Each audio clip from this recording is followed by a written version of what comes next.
C'est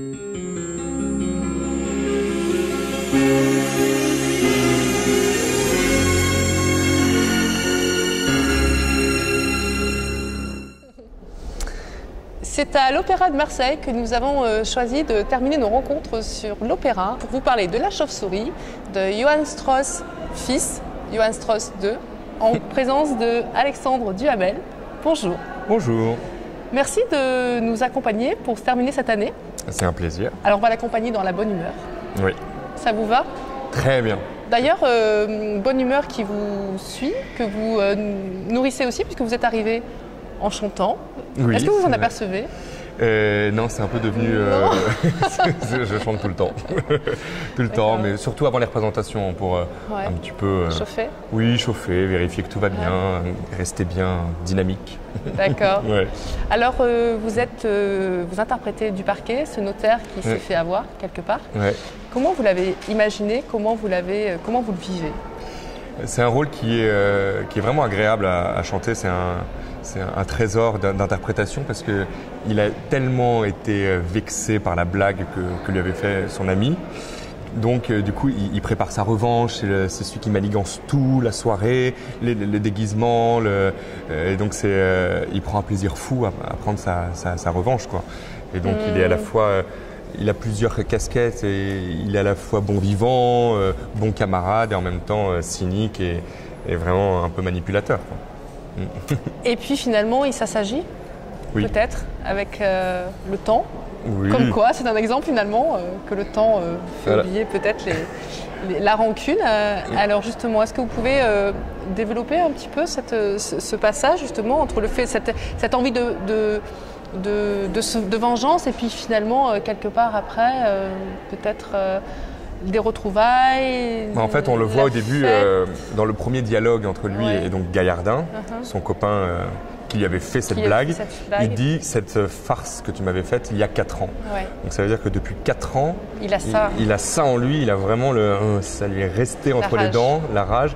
Et donc il a tout prévu vraiment, vous allez voir, enfin dans cette soirée où ça va aller de surprise en surprise et lui, Gaillardin se fait complètement avoir. Et donc du coup, c'est vraiment pour lui, c'est libérateur parce qu'il prend enfin sa revanche, ce qu'il a vraiment emmagasiné depuis 4 ans. Voilà. Et à la fin, il jubile parce que il reconnaît que sa blague à lui était bien meilleure que celle qu'il avait subie. Alors Alexandre Duhamel, on connaît ce nom puisque vous êtes l'un des, on va dire, des étoiles montantes qui ont bien monté justement dans votre catégorie puisque vous êtes baryton. Oui. Comment a évolué ces dernières années par exemple avec votre voix? Comment vous l'êtes-vous approprié cette voix? C'est vraiment comme une histoire d'amour avec sa propre voix. On s'apprivoise, il faut être à l'écoute de sa voix, de son corps, des changements, il ne faut pas en avoir peur parce que la voix évolue, c'est vraiment comme du vin. C'est petit à petit. Oui, la voix prend du corps, et plus on prend confiance, plus ça devient facile, plus on laisse vraiment la voix se libérer d'elle-même. Moins on cherche vraiment à faire sonner la voix, aussi bien pour les aigus de la voix que pour les graves. On cherche vraiment à rendre tout ça homogène. Et ma voix évolue, oui, de plus en plus vers un répertoire plus héroïque, plus dramatique. Et j'aime bien cette direction parce que c'est un répertoire que j'aime beaucoup, le répertoire français romantique ou le répertoire italien avec Puccini, Verdi. Voilà, alors justement, la question que j'allais vous poser, c'est le risque finalement de s'essayer dans sa voix, surtout avec une tessiture telle que la vôtre qui est grave. Ouais. Est-ce que justement vous cherchez vos limites à travers cette voix? J'aime bien me fixer des challenges, ça c'est vrai, mais il faut bien choisir où. De ne pas s'abîmer aussi l'instrument? De ne pas s'abîmer, ça c'est sûr. Bon, avant d'accepter un rôle, évidemment, je l'essaie, je le travaille, je regarde les passages difficiles. Mais de temps en temps, oui, si on me propose un rôle, ça dépend aussi du lieu, si c'est extrêmement exposé, si je prends des gros risques ou si vraiment je peux me permettre là de prendre quelques risques pour des prises de rôle, même si pour la première fois, ce ne sera pas exactement parfait, mais c'est bien de temps en temps vraiment de se fixer des challenges comme ça. Ouais. Comment vous le voyez, que l'imperfection, vous le voyez vous ou on vous le dit? Non, je le vois. Déjà, moi, je m'enregistre beaucoup. Ouais. Donc, j'ai toujours mon téléphone quelque part pendant les répétitions, en représentation. Et le soir, quand je rentre, je réécoute, je note, je travaille. Voilà, ça me permet vraiment de progresser. Et non, on le sent, en fait. On le sent. Si à la fin d'une représentation, on a du mal à parler, que la voix est un peu éraillée, qu'on est fatigué, c'est que c'est pas très bon signe. Ouais. Mais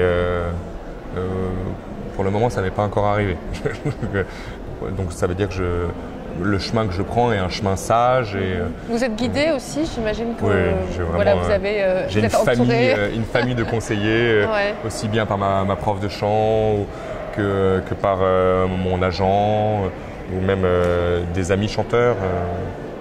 J'ai quelques amis chanteurs, vraiment des amis très précieux avec qui on s'entraide, on partage, on se dit qu'est-ce que tu en penses, etc.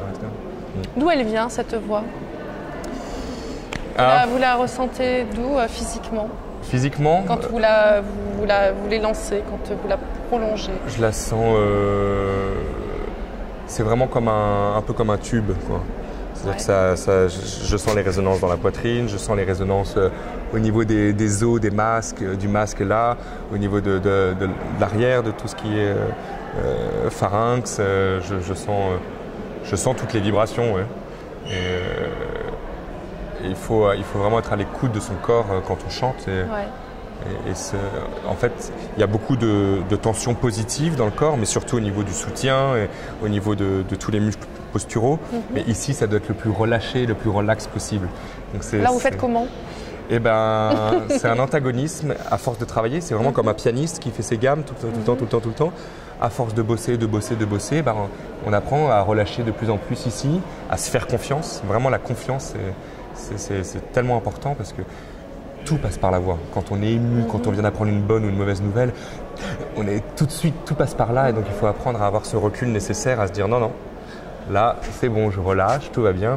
Mais en revanche, je suis bien dynamique, mon souffle est très actif et ça, c'est vraiment capital. Hein. Alors, vous préservez comment, finalement, parce que c'est votre instrument Alors, la technique déjà, donc la technique vocale, travailler tous les jours la technique, faire mes exercices tous les jours. Oui, mais encore, il y a des choses que vous ne devez pas faire, peut-être, faire attention. Si vous êtes arrivé peut-être d'avoir des émotions fortes et que vous devez être sur scène peu de temps après, comment vous l'avez géré justement pour prendre ce recul-là, pour pas que ça...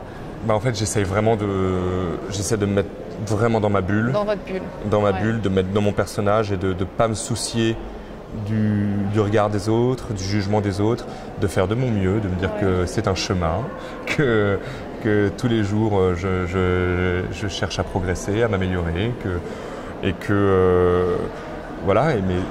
c'est aussi une vraie hygiène de vie. Ça, c'est beaucoup de sommeil, il faut au minimum 8 heures.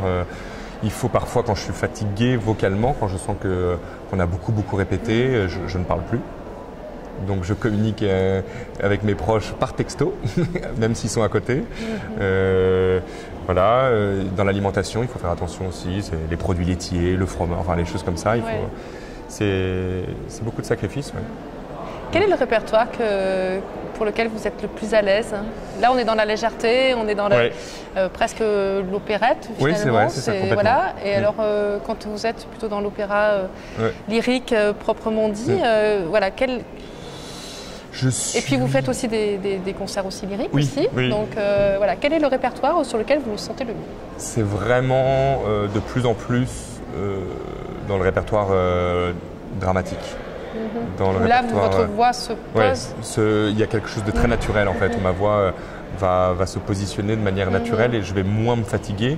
Par exemple, dans un répertoire où il faut vraiment donner plus, où la masse orchestrale est importante, que dans un répertoire où c'est un petit peu comme ça. Trop léger. Oui, mais en même temps, c'est important de garder cette légèreté dans la voix, de chanter de l'opérette, de chanter du Mozart, de chanter parce que c'est la santé de la voix aussi. On ne peut pas tout le temps être dans vraiment la masse comme ça.